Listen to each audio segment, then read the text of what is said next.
And yeah, so next week you'll get the full class period to work on your visual abstracts. I will tell you more about it when the time comes. Additionally, I emailed you all about this Monday, but there's a new assignment out where you are interviewing your mentor about the symposium, what they require of you, what their recommendations are for your presentation. So reach out to them as soon as you can, because week 9 is the deadline. So yeah, definitely reach out to them, and you can find the assignment under the assignments tab. Okay, that's all I had. And how do before we do anything, everyone close your eyes for me really quick. I'm for real about this. Close your eyes. For real. Close your eyes. I said close your eyes. I'm applying to grad school and need teaching examples. If you are not comfortable with me recording this class, please raise your hand now. Cool. Sweet. Okay, you're good. I don't want anyone to feel judged for that. It's totally legitimate reason to not want to be recorded. I'm just recording all these lectures so I can go to grad school. Hopefully that's kind of the minimum requirement for my applications. So, hi. Some of you guys are familiar faces. You're probably dreading me being up here again. My name is McCarthy. I teach RAP 2. I'm an undergrad teaching assistant. If any of you guys have had Allison or someone in the past, she and I do a very similar thing where we are both teaching while undergrad. And I love public speaking so much that I created an entire lecture series and then gave it for RAP 2 2.5 years ago. And then they asked me to TA. And so I've been doing this ever since. And so last year, Rachel actually made a whole PowerPoint and then discovered that I was coming into her class, and I felt really bad. So this year we gave her notice, but today we're gonna go over a bunch of really good things to prep you for the symposium. And if you are thinking about the fact that the symposium is coming up and you are starting to get scared about having to talk to people, about having to present to people, my goal today is for you to walk out understanding the strategies that you can use to be successful, understanding if you are already feeling pretty confident, how you can improve, and understanding the components that will make a good speaker, a good presentation, a whole bunch of other tips and tricks. But who the heck is this random dude in front of you? So my name's Isaac. I'm a senior music student. I did rap through the fall of 2022, where I presented and won first place in the Arts, Humanities, and Design category. My research specializes in Appalachian music. The research I presented on here in this photo, and it's incredibly rare piece, I bet you can't see it, was on tenor banjo research. So if you're interested in tenor banjos or old time music, come talk to me afterwards. I have yet to have someone do that, but the day that it happens will be a great day for me. When you walk out of here today, if you have learned nothing, your goals are to communicate everything that is on this screen to your audience. So one, I hope you communicate everything you need to tell your audience effectively, okay? So if you go up and you're like, hi, so this is my research, and we did this test, and then we did that, and that's why it's important. And then the judge looked at me and said, oh, what were your results? Oh, forgot something there, right? You need to communicate everything effectively. I hope that your audience walks away and feels engaged. It feels like you weren't just screaming at them for 50 minutes straight. And I hope that you guys have fun while doing it. I love public speaking. Just thinking about the fact that I get to do this is making me beam with excitement because I really like doing it. I don't think everyone is in that boat with me, but we can get you there with practice. So, Zach, question, what makes a good speaker? They clearly say everything you're trying to convey to the audience. You can understand them? What makes a good speaker? They don't do that. They don't do what he says. They don't do what he said? Yeah. No. He's saying that everything, he's saying everything that you can understand a good speaker. You're saying a bad speaker doesn't do that? Yeah. Very fair point. What's a good speaker do? They don't keep their voice the same tone the whole time. Yeah, right, okay. What's something a really bad speaker does? Makes poor eye contact. Poor eye contact, something a bad speaker does. Reading off of something they wrote previously, like not being adaptive almost to an audience. Oh, you're so good. We're gonna get there. We're gonna get there. That's so sweet. So, these seem like obvious things, right? How many of you guys are STEM kids? Raise your hand. Okay, so picture your like Chem 118 lecture, and you're like, that felt every day, 3 days a week, like it was 7,000 minutes. And really what it was 45 minutes and they just delivered every piece of information you needed to know about the laws of thermodynamics, like this. And then when you said you didn't understand it, they were like, that's your fault, and then walked out the room, right? So at no point did they ever meet you, and they're still talking like this for 45 minutes. And you get my point, right? Good speakers and bad speakers understanding what we're trying to go for and trying to avoid. It seems so silly. You're like, oh, of course a good speaker, you can understand them. Why aren't people doing that? Think about all your classmates' presentations. You've seen probably some really bad presentations in some of your classes, right? Where someone was just like, good speakers and tell a story. Yeah. They engage with their audience. They communicate all the relevant material. We've seen that presentation before, right? So obviously, if this is simple information, which it is, because you all came up with about half of it, why is not everybody doing it? It's because they're not thinking about it. So my point in bringing this up to you today, before we get any further, is that as you think about these things, start to embody them. Make them an active practice, and trust me, your public speaking will just immediately level up. If all you do is be like, okay, I just don't want to be bad. I want to do the bare minimum to be functional. So, what goes into making a presentation successful? Planning it out in advance. Boom, planning out in advance. Clearly illustrating all of our ideas in a way that anyone could understand it. That's what I like that. Any way that anyone can understand it, right? And anyone can mean a lot, right? Because you could present at a really serious conference, and that's really different than going to career day for your kid's school, right? Having visuals that help you identify the cues. Right? And would you say, one more? It's engaging, so people actually want to listen to it. Yeah, people engage, right? So good news, just like that first slide, you guys get about, people name these things, but they don't ever do them, right? If you show up at the symposium and you don't know what your research is, I can't help you, right? That's a different problem.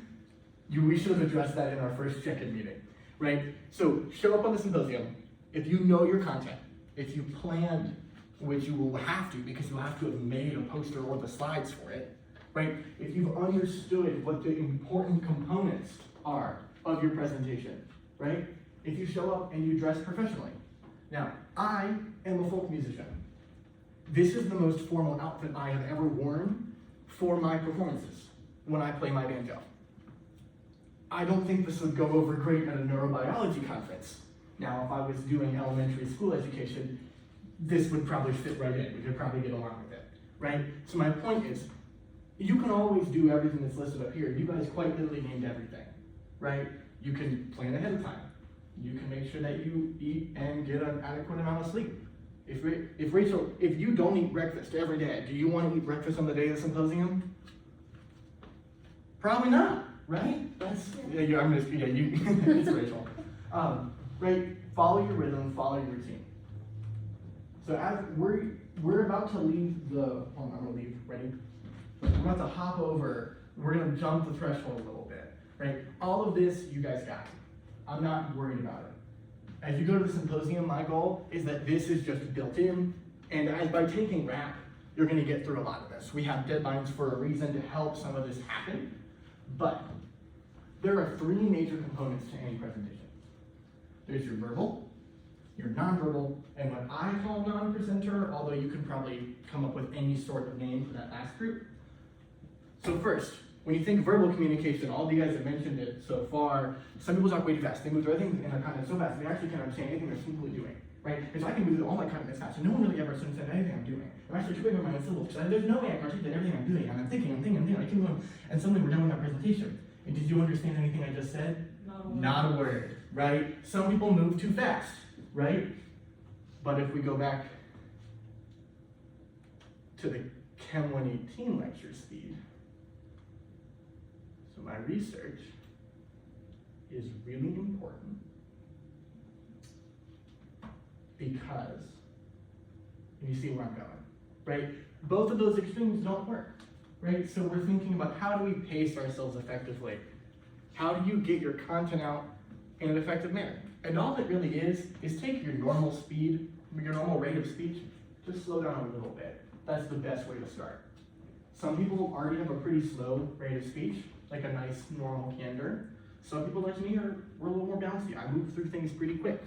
So I take a second, I breathe, and now we're here. And you guys can understand everything I'm saying. And even if I'm moving at actually a pretty decent clip through some of these points, you're with me, right? When it comes to your nonverbal communication, repeat after me. Eyes, Eyes. hands, Hands. feet. Feet. Eyes, hands, feet. Eyes and feet. Eyes and feet.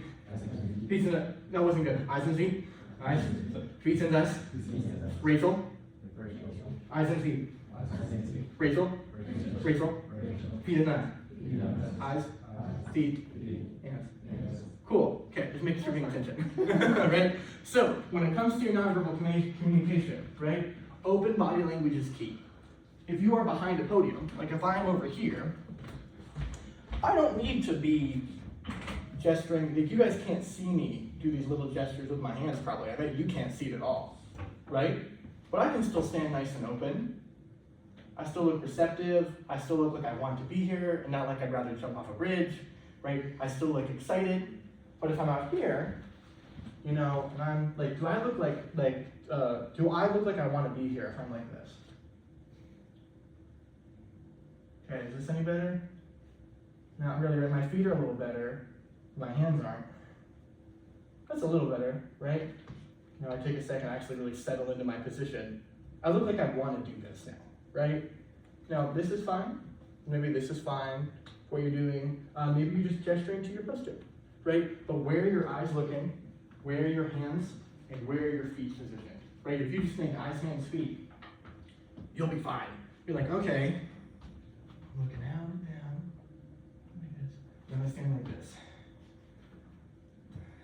You're gonna believe anything this dude says if he gave you a whole presentation like this? No. How many engineering presentations have you seen that are kind of like this?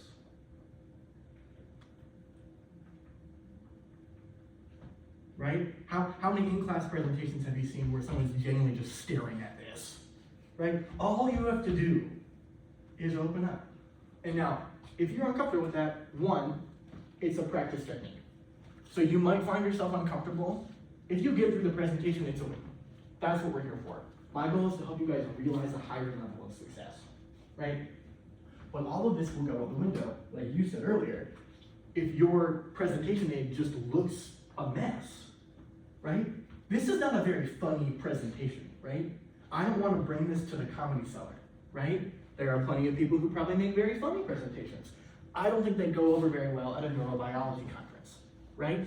Make sure your presentation aid is clean, it's intelligible, and question, how many of you guys can read this? Or shake your head if you can't read that on the bottom line, right? Can everyone read that little bottom line? Okay, imagine if you were one row back. It starts to go. Imagine if the glare was a little bit bigger, right? Make sure your text is actually intelligible. Make sure it's actually visible. If you're doing a symposium presentation, the rooms aren't typically bigger than this, right? But if you're doing a big conference hall presentation, there might be 15 rows of chairs, right? You might be in a whole panel, right? So making sure your presentation aid sets you up for success. And I haven't had to look at this because I know what's on it, because guess what? I have practiced and strategized this presentation heavily, right? So I can use this as support. And so maybe you guys are just perusing this as I'm going, but you're keeping me in the back of your head. Let's go back here, right? So my point is, with all these components, if I stand like this,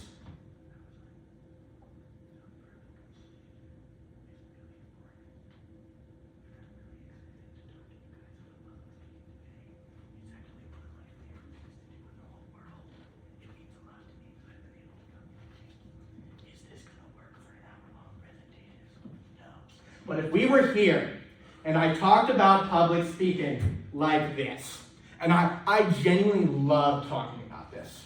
This research is so pivotal to what we are doing to advance the notion of the human race, okay? Does that work? No. All I did, so my point is, just stand like a human being, If you need to sit, that's totally acceptable, right? There's plenty of situations where maybe you're on a stool, or maybe you're doing a panel where you're sitting down, or you're unable to stay. That's totally cool. Well, you couple some nice open body language with an acceptable rate of speech and a clear presentation aid, and you are genuinely better off than 90% of presentations. Now, that 100% is harder than it sounds, because all you're like, oh, I just have to deliver everything effectively and not look nervous at all, and make sure that I design my presentation aid exceptionally well. If you think of it like that, of course it's going to be terrifying. But if you go, oh, I'm an expert, I know what I'm talking about. I spent plenty of time, I thought about this, I made a draft a few weeks ahead of time, I revised it, and I practiced my speech once or twice and really became comfortable with it. Then suddenly like, oh, I can do this. I can do this. So, I need 3 volunteers, and you're one of them, so I think you're up first. By the way, I'm volunteering you. Can you go in the front of the room? Who wants to go second? You're going second. We're not even second. We only have 15 minutes. You want to go third? I guess. Cool, you're third. So you guys, hop, like, grab a seat up here so we can move in. So, we're gonna do a quick deal. Hop into these seats so that we can make the transition quick. So, do me a favor. Can everyone read the sentence here? Can you just present, imagine you're giving a research presentation, and that's part of your speech. Can you present that to the class? Just that very first sentence. So the potential results of this experiment look promising. Right? That was pretty good, right? Okay, do the same thing. And do the same thing. Imagine you're locked in place a little bit, Okay. but just keep the same delivery. You're really good. Yeah. The potential results of this experiment look promising. Right? Subtle, because you were really close, right? Can you do me a favor? Keep the same position and don't act like you're happy about it at all. Don't act like this research you spent your whole life doing is helpful at all. The potential results of this experiment look promising. Right? It's just that. Right? Her body language didn't change at all, really. Right? Just so being aware of just that. And that might be a real sentence in someone's presentation here right now. Right? You're good. Thank you. So you're up next. Okay, so as you're hopping up here, I like to think about ways you can make bland sentences sound better. Right? So my favorite sentence in the world is, I never said she was the one. Because that's a very different sentence than I never said she was the one. You know, we can keep going. I never said she was the one. I never said she was the one. I never said she was the one. Right? Those are different sentences every time. Right? So, with that in mind, can you present this sentence one way, and then can you hop on this side? Present the sentence another way, right? And so you're up first, so that the methodology one. This methodology is the best choice for this type of experiment. Okay, now, so you presented that to him. Try looking this way. Say it one more time. This methodology is the best choice for this experiment. Okay, so you said it was the best choice, right? Can you say that sentence in a different way? Okay. This methodology is the best choice for this type of experiment. Right, so it's this methodology, right? So maybe you did an engineering project where you compared different effectiveness of prototype models, and all you came up with is that this methodology is the best choice. But maybe you explained how you had 2 popular models and said, well, this methodology is the best choice, right? Those are 2 different sentences. Right, thank you, you guys are good. So my point here is, before you have even thought about what goes into your poster and what goes into your presentation, right, there are ways you can elevate what you do to a higher level. There are ways that you can really make something stand out. And it doesn't really have to be that hard or complicated. All I did right now was slow my rate of speech just a little bit, drop my volume, and now everything I say sounds so important. Isn't that crazy? That's crazy, right? You know, if I said, my research is really important. We're looking at stroke pathways, and we're trying to find ways to prevent scar tissue from forming. I don't care about that. My research is really important. We're looking at the ways scar tissue forms in the brain after a stroke, and we're trying to reduce that impact to help improve people's lives. suddenly I look hopeful, I look wistful, I look young and full of energy, right? Even if I look like I could be paying mortgage right now, right? So my point is here. Thank you for our volunteers, I appreciate it. Everything you do as you start writing your speech, think about it in the way you're gonna deliver it. All right, if you just write a whole speech out and then immediately go try to present it, you're gonna find it doesn't flow well. I'm sure people have tried to do that or something before, when you write a whole page and then you read it to yourself and it just sounds horrible, because there's no flow, right? So as we go through, if you're a person who wants to write the whole speech out, great, write it out, and then say it a bunch to figure out where you can really land to drive your point home. Make sense? Thumbs up? Swag. All the students I had last semester were like, yeah, we know that's thumbs up. I appreciate that. So, how many of you here are thinking about doing an oral presentation? Okay, so we're gonna get to you guys. You're not being forgotten. It's like 95% of rap students do a poster. So we're gonna hang on the poster presentation for a little bit, and then we're gonna get to you guys. So stick with us. I just wanna let you guys know you're not being ignored. We're coming for you guys. So, you guys all saw the symposium last year, right? It's basically like adult science fair. So you are standing, you have your poster next to you, you're probably sharing a stand with another person in your category or with a similar topic of research, and you just have 2 hours, right? How many of you guys went up and saw someone who was in like the middle of presenting and kind of caught the tail end of what they were listening to? Ever done that at the symposium? Okay. How many of you guys walked up and said, hey, what's this about? And then they talked to you about it. How many of you walked by and like they caught you looking and they're like, oh, this graph? Or whatever, right? They explained it, right? So there are so many ways that you can engage your audience at a poster presentation, right? It's not a set thing. It is not a fixed relation. So my point is, if you try to spit out a memorized speech for 2 hours straight, you're gonna fall flat on your face. Because good speakers adapt their content to their audience, right? If you guys said that you had never been to a symposium, and this was a class of Rap 1 students, none of those analogies would make any sense, right? So I get blank looks. I'd be like, it'd be like when this happened instead, right? So when you're thinking about writing your speech, it is almost like the abstract to your paper. It is almost like the elevator pitch version of your research. Because you might talk to someone for 3 minutes. You might have a great time, and then they might walk off. You might have someone who comes up and really just stands and talks to you for 20 minutes. And you might have a great time doing it, right? But you're up close, it is almost, I don't think I've ever seen more than 4 or 5 people at a poster at a time. So you can take a second and say, hey, thanks for coming to look at my poster. I really appreciate it. Oh, my research? Oh yeah, I'm looking at soil. I know that sounds dirty, but I think soil's really cool. And you can find some little introduction. Maybe you're sitting there like, oh yeah, I've always really been into robots. And so when I got here to WVU, I started working for the robotics lab, and we're trying to find better wheels for robots. Because get this, half of all robot repairs, a common thing in today's society, they're on the wheels. I don't care what it is. You have the ability to do that, whatever that is for your presentation. Rachel, can you get up for a second? Mm-hmm. Okay, so Rachel, if I'm at the symposium, can you just walk this way? Yeah. Rachel could walk by me, and she could see my poster and be like, hey, you interested in learning about banjos? Yeah.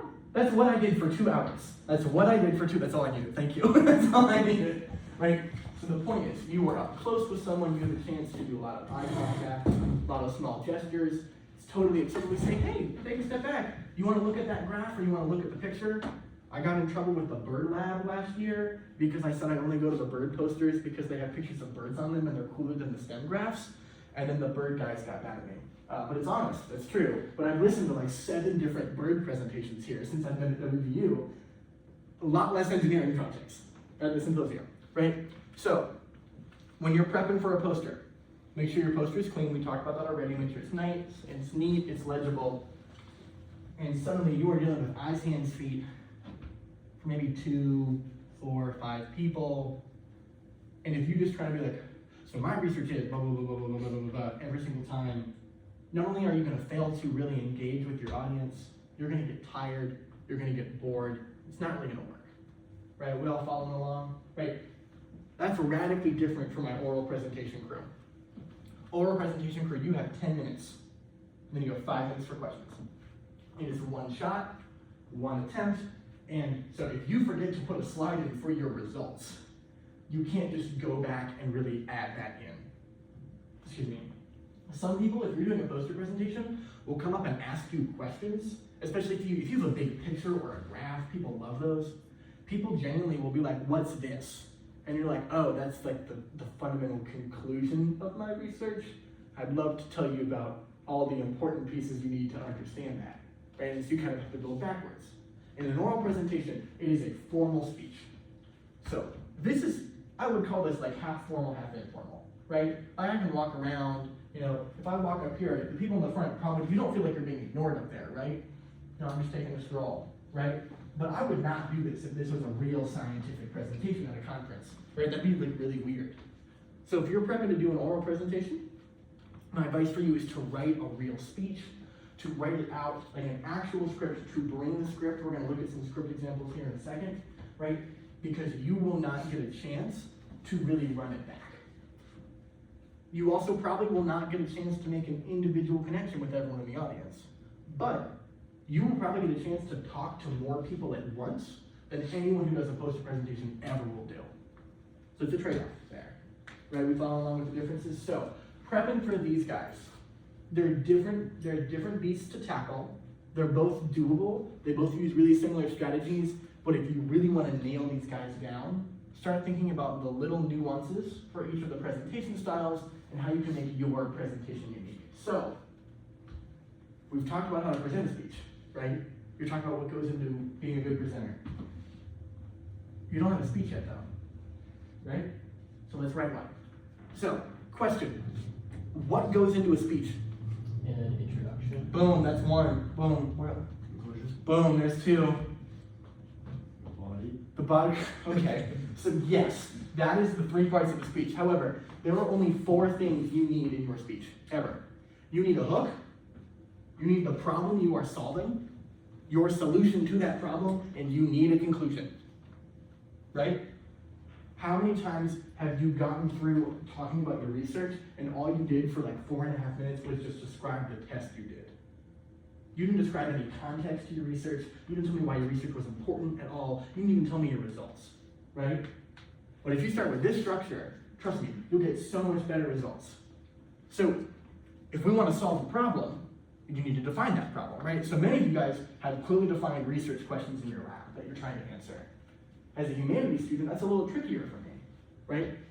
The problem I was trying to solve was that local history actually will die out as people and stories age and eventually pass away. And so the problem I was trying to solve was documentation. But I have to convince people that that was important. If you were doing stroke cell research or cancer research, it is very, very easy to convince people that your research is important. But if you say, okay, the problem I'm trying to solve is that people who have strokes oftentimes have scar tissue as a result, and that leads to decreased brain function. And because that decreased brain function, people live more painful, more complicated lives, and we're trying to reduce that. Perfect. So all you have to do is say why it's important. Tell me the tests or things that you're running to do that, the results of those tests, and hopefully what your research means. And you can think about presentations you've probably seen here in RAP or in your lab. Not everybody does that. Not everybody does that. They get up and they just talk about the actual test they do for like 12 minutes, then they're asked to sit down. Right? So define your problem, start thinking about your script. So, I have 2 examples of scripts I have written. The reason I am inviting you guys to write a script is because the minute you start putting your words to paper is the minute that things start flowing better together. Some people can just go off the cusp, and that's great. But do you really want to chance it for your one shot in an oral presentation? Or if your judges come up to you at the poster presentation, do you want the one where you just drop the ball because you've just been spitballing the whole time to be the one where you actually were assessed? No, right? So writing a script, even if you don't use the script the day of, and preparing for what you're doing, not only will help you transition effectively between your content, not only will it help you nail down like really great openers, really great hooks, like a statistic that's really helpful for your audience, but it will really start to streamline things. So, when you write your speech, you guys name these. Intro, body, conclusion. I put results in here, sometimes because the body of what your actual work can be is sometimes very complicated. But if you think, okay, I'm gonna write a speech using this outline, I'm gonna make sure that I define what my problem is, I'm gonna provide people context for why that's important, and I'm gonna tell them what the application of my research is. Boom, golden. How many presentations have you seen in rap that do not tell you their results or why their research is important? So many. It's so many. It's so many. This is, you are probably going like, of course I'm gonna do that. Not everybody does. Not everybody does. So, 2 examples. I gave this speech on Zoom. I had to record it and submit it for class. So it was a one shot, one take. And so I had to look at the camera because I was being graded on my eye contact, but I also had to look at the script. So you'll notice all of my things are set apart. I don't have a big paragraph for my body, it's in bullet points. Because I had practiced it enough that I could probably have read these sentences, but I knew that I just needed like that visual cue.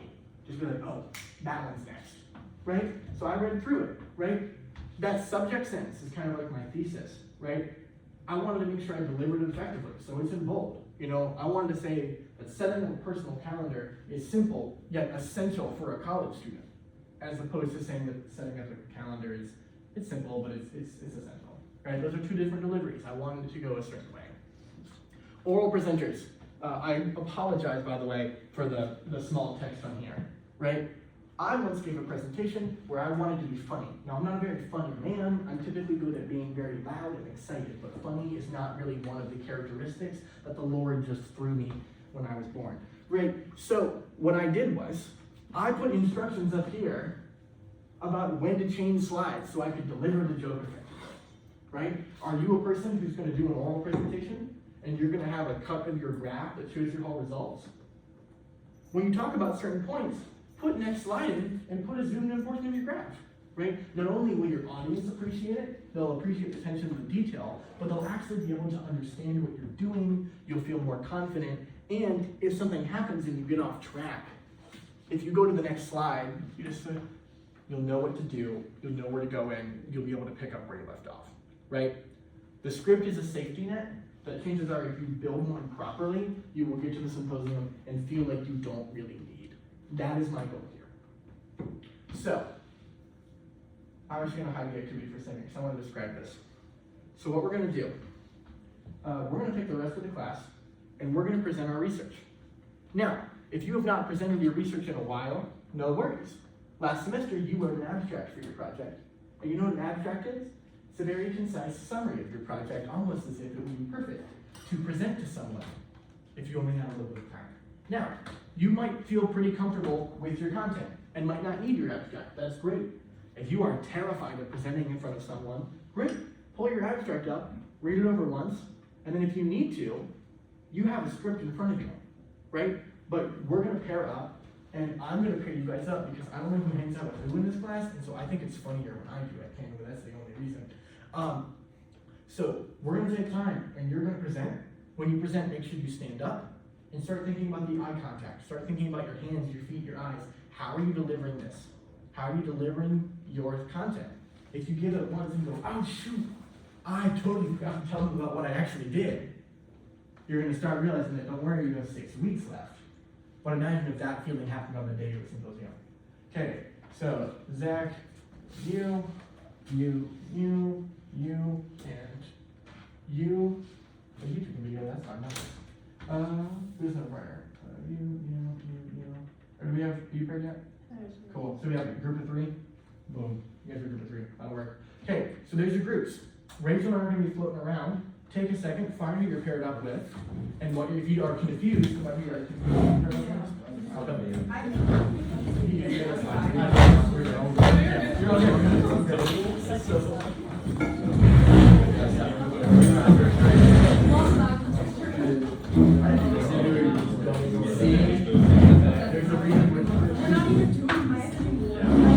Oh, hey, by the way, if you have changed projects, don't feel like you have to present on what you used to do. I forgot to mention that, I apologize. If you are doing something different now and would like to practice it, feel free. If you just want to work on eye contact and things like that, feel free to use that. Okay, so this project actually isn't mine, but that's my first one. So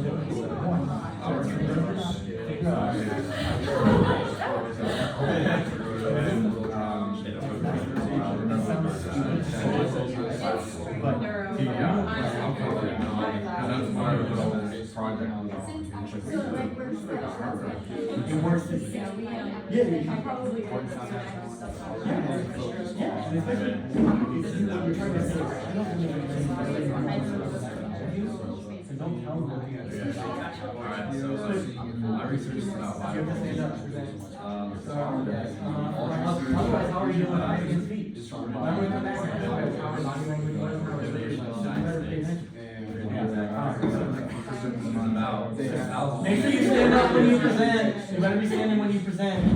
That's a requirement.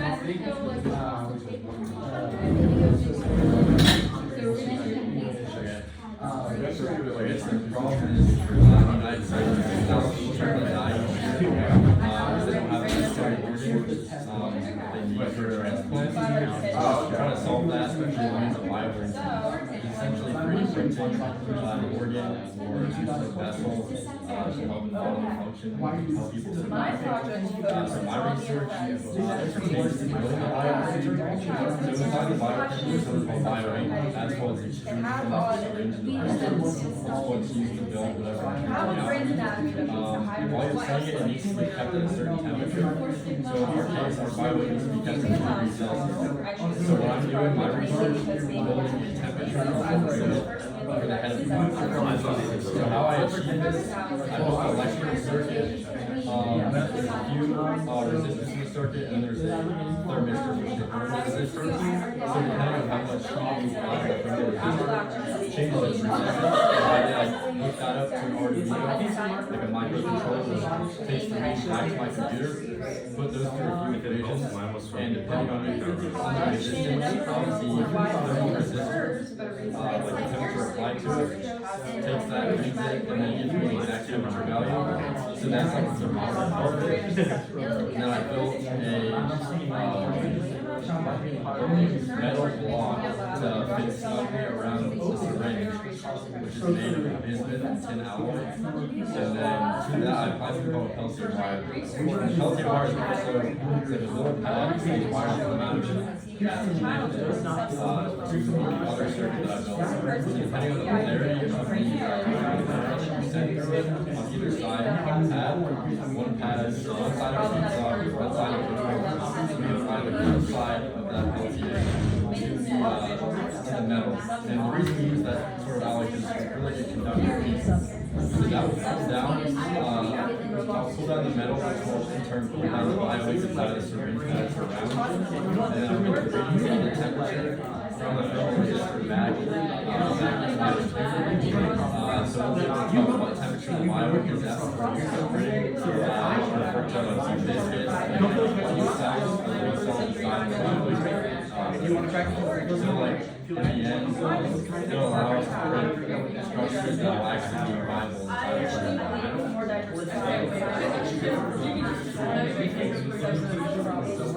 yeah, we don't really make complex things. It's kind of hard to make like little replica cells of that, so it's kind of like just little cubes. That's about it. I think that was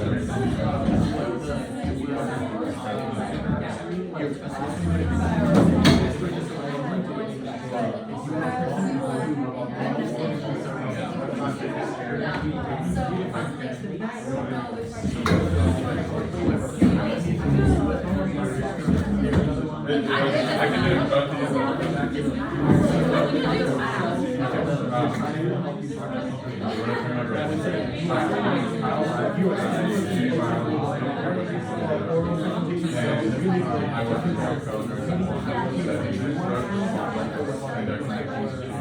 Recovery outcomes,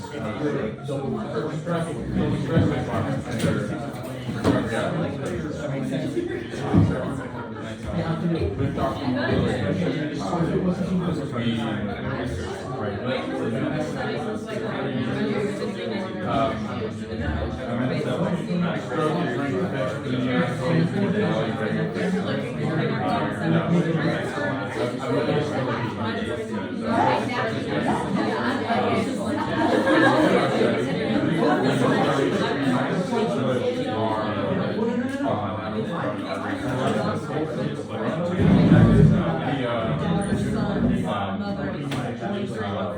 There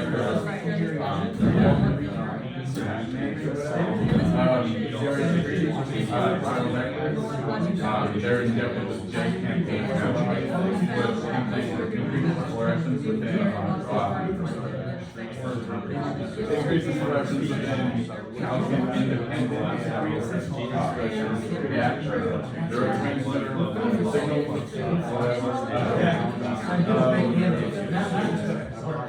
measure that we use fiber for conversation. That's very difficult. These fibers for conversation measure the fluorescence.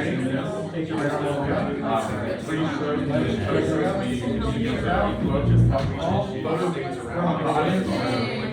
using rose technology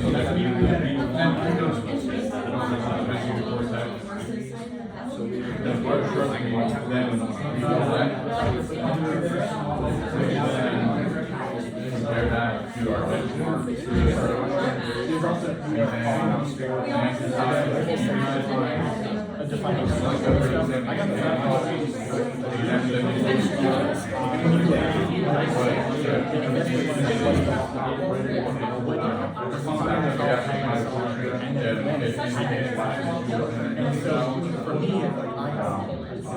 We use all the data pointers,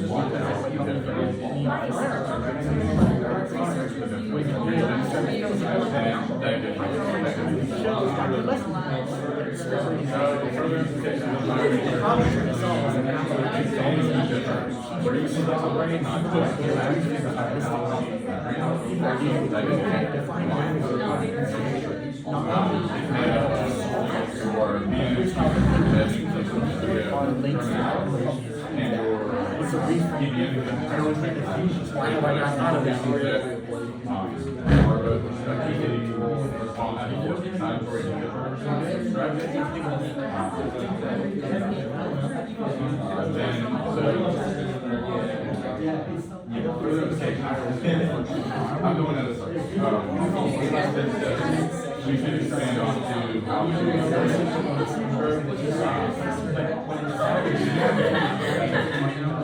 my results are CRH pre-MICE experience higher more business post-stroke as compared to whenever they have higher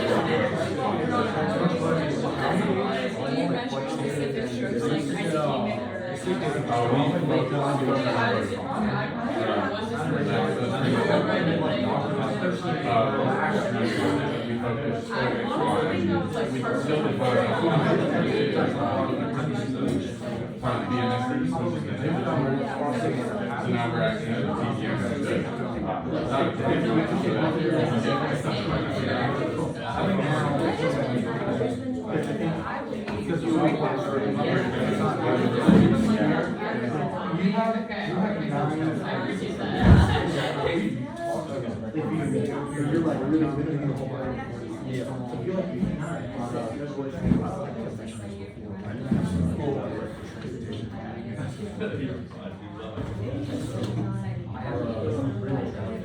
How'd you think that went? Definitely very violent, but I wasn't very prepared. I was missing some things. My first semester, I missed a little bit of my introduction background and like the mechanism that was involved in my research. And then I missed completely because I was driving stroke. And my big thing was like stroke ranks fifth in the United States of mortality. So that was kind of like my big intro to it. So Did you at some point feel like, oh, I could have delivered that better? yeah, absolutely. You start being aware of how you're staying a little bit. Yeah. I was a little bit fidgety. Yeah. When you become aware, you think like, oh wow, why did you practice twice with that time? Yeah, absolutely.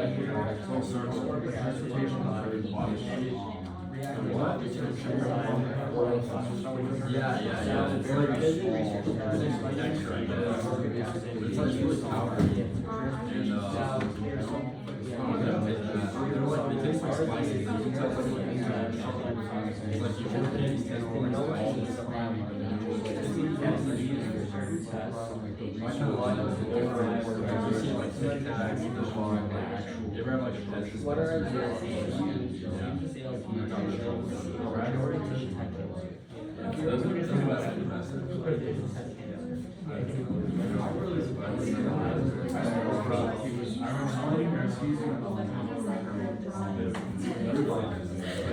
So, you know, like, I used to deal with a lot of,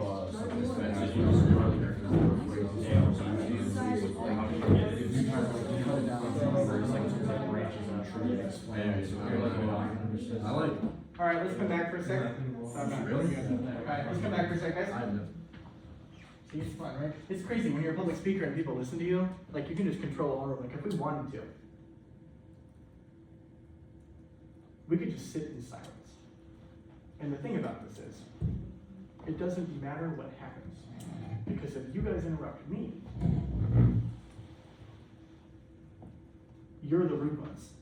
Right? So think about it. When you're giving your oral presentation or when you're giving your poster presentation, you hold the cards. Right? Little extra secret tip about this. You hold the cards when you do this because they don't know what you know, and especially if you're giving a real oral presentation, they ain't holding the clicker. So what do you guys think about that? I asked that. Thoughts about that. Something you noticed, something that you thought you did well, something you thought someone else did well. Thoughts? We're coming to some of you guys next. My partner did very well at, she has a whole new research topic, but she was able to keep the good, like, hands, feet, and, at least did that if she didn't know exactly what the research was. Cool, so it almost was like convincing in a way where because she delivered it effectively. Yeah. Like you, cool, that's great. What's something you like? Or noticed or participated? I thought he did a pretty good job of explaining this topic, like I thoroughly understood it. Cool, gotcha. One more in the back. What's something you noticed or learned from that? He was really thorough in explaining his lab techniques, and he seemed really knowledgeable about what he was doing. Like, he actually participated in it. Sweet, awesome, cool.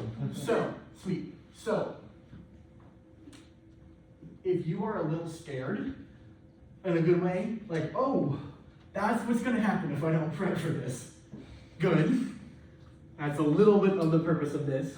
I'm not expecting Pulitzer Prize winning speeches today. Okay, that's not the point. We're not there in your process, right? You guys showed up and we're expected to give a presentation on a moment's notice with some of you with some content that maybe you're not as familiar with, right? The symposium is the antithesis of that. You have plenty of time to participate, plenty of time to prepare. And so I noticed it, I talked to every group here. You guys were like, oh, I noticed their hands, or I noticed that I shook it out. I had a few of you guys like do some big steps or shake it out, and your delivery immediately improved. So between the symposium and now, one, write a speech. Even if you were not planning to bring an actual script to the symposium itself, and if you're an oral presenter, I really highly encourage that. Write it out. Give yourself a chance to practice. Come up with, maybe if you're doing a poster presentation, come up with 2 intros. Maybe come up with 2 good statistics. You might find yourself as you're talking, throwing the other one in, kind of willy-nilly because you know how to use it, right? But all of this won't work if you don't practice. If you write a speech and don't give it to someone, like your RA, your mom, your dog, pets are great because they can't talk back to you unless you have a really, really, really good parrot who can give the whole speech back to you. Practicing these will make it a better process, it will make it a better speech, and trust me, you will show up on the symposium day ready to succeed and doing your best. So if you need a cheat sheet, by the way, these slides should be made available. I sent them to Rachel. I have made a little speech cheat sheet here, things that is really, I try to remember. I try to make sure that my speeches are written ahead of time. I try to make sure that they are focused for my audience, that they try to remind everybody not only what my research is, but why it's important, future applications, and then on the day of, I make sure that everything's ready. I'm a person who likes to get there a little bit early, so I get there early. I'm in the symposium, I got there early, and then I went to the grind and got a coffee. Then I came back and had a great time. I'm really excited to see your guys' speeches. I'm super excited for the symposium. It's good to see some of you guys again. If you have questions about public speaking, do not hesitate to email me, reach out to me. I really enjoyed talking to you guys today. Thanks for giving me your time. Before you leave, friendly reminder that next week you need to bring in your abstract for visual abstracts. Friendly reminder that your mentor interview for presentations is due next week. now that you've kind of thought about the difference. Week after next. Week after next, sorry, week after next. Remind you that we talked about differences between oral and posters, so you can start thinking about that and talking through it with your mentor. Anything else? That's about it. Sweet. Yeah, thank you so much, Isaac. Sweet. Pleasure. Thanks for coming again.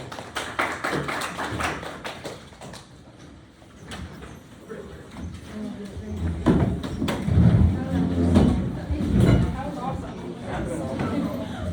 I'm just glad because I forgot I had to get teaching examples, and I was like, this is perfect.